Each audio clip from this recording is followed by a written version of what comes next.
global. I didn't get that, but I never had a person that's really sit me down and say, listen, doing this, and this, man, it could get you a life sentence. Or doing this, man, young man, you need to try to do it. I never had anybody to tell you that. Everybody I knew was gangsters, steppers in the street that I looked up to. They was showing me how to hold a gun, how to pull up at the red light, how to get my man, how to be, move strategically. That's what I got. You know what I'm saying? So I was like, I don't ever want to see youngsters go down the path I went. Nah, that's real. That's real. That's real. Now, shit, you also talked, man, you had like a whole segment for OG Boobie Black. Mm-hmm. You know what I'm saying? What was y'all relationship coming up like? Same thing. OG Boobie Black, Hot Beezo, BG, Doing the Story of Mosquito, my best friend Hank, out of all my friends, Hank still there. Ski Boo, shout out to Ski Boo. It's all love, family. Yeah. But this is what I learned about OG Boobie Black. He one of the ones like, he under the old law too, but he one of the ones like, he might put a little comment here or there, but if you say, yo, come in my live, or hey man, come on my show, he gonna disappear on you.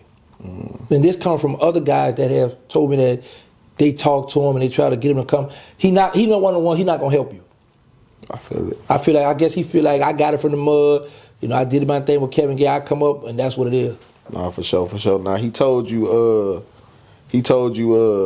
I mean, you said in one of your lives that he got one of your addresses from one of your shorties you was writing. Oh yeah, he worked me, bro. That was a fresh fish move on my part. I had just come to the adult jail because I had broke out of juvenile jail, lied by my age. I went to the adult jail. I didn't want to go back to juvenile. So the girl said, write me. He had a pretty handwriting, how you write. So I was like, and I was in this cell, he was in this cell, so I would reach over, hand him the letter.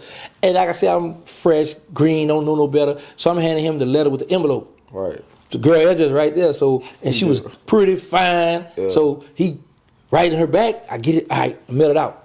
I get it, she write me back, read it, but we're here, write it back for me. He write it back, because he had game too, he was finesse. Man, so when I get transferred to the next floor from him, I was like, oh man, she gonna know it's not me. So I said, listen, man, that wasn't me that was writing, that was Boobie that was writing. She's like, oh, I know, because he be writing me too. I would say that dirty, you know what I'm saying? So that was a valuable lesson I learned. Nah, for sure. You know what I'm saying? Now, shit, bro, signing off, you did do Fed time. You said you was at Big Sandy? No, I've been a Leavenworth USP, Beaumont, Bloody Beaumont, USP McQuarrie. I've been in Jessup, Georgia, Marietta, Florida, Yazoo Medium, and Yazoo Penitentiary. And 7 different federal penitentiaries. Now, a lot of rappers been getting flack here lately for going into protective custody when they go into the federal units. Now, how many people, like high profile people, you done seen like just go check out to PC? None. I was in the Fed with Big Meech, came straight to the compound. And bro, it was one dude that he was hanging out with. He went from one, the next week it was about 25 of them. They was getting tattooed with BMF on their neck, ENT, going work out and all that. He ain't check in. Convertible Burt, the one from Miami who Rick Ross didn't rap about, who's running with Mike Tyson. Straight to the he'd been in different penitentiaries. He ain't check. It's a lot of guys that come from the streets,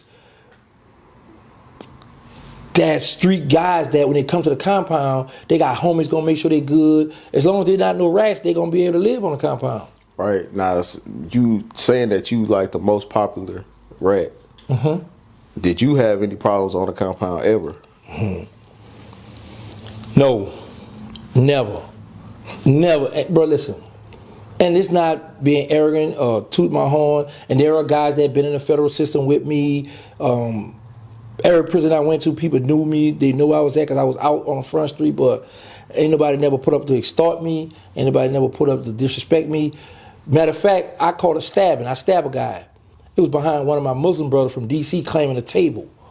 They beefing behind a table. I'm like, what's going on? I know they get to run up the night, hit his coat of fear, I'm about to kill him, about to get another life sentence.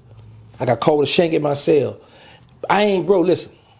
I wasn't just one of them guys that was on the street that was a shooter, then come to jail, couldn't fight. I was both. You know what I'm saying? Because coming up in juvenile jail, if you didn't know how to fight, you learned how to fight. So my thing was, I'm not about to be from the streets and then come to prison and get punked. That just wasn't going to happen, bro. I'd rather. I take that. I don't want to say I'd rather, because you know people. I'd rather get another life sentence. No, I ain't gonna get that. But I'm gonna protect my manhood, and I'm gonna make sure that my name gonna be good in the federal system. What I mean by that is, every prison you go, you're not gonna be able to say, "Oh man, old boy took this from Gangsta." Oh, Gangsta was sending him $100, sending him $200. Or Gangsta was. You're not gonna say that. No, every prison you go, know what you're gonna say. Man, Gangsta either stabbed him, or Gangsta stopped this war, or Gangsta was a good dude. He helped me out, or he was able to get my mother, my people, or he helped me get money in the prison. You're gonna have those kind of stories. You're not gonna have none of that goofy stuff that they be going on with people. Wow. But if you think about this here, I've been home a year now. If that was the case, there would have been service out here. Oh, such and such was punking him in such and such prison. For sure. I just, the people watching, they. Of course, yeah, they gotta know. Yeah, that's a fact. But yeah, I never had those problems, bro. For sure. Never.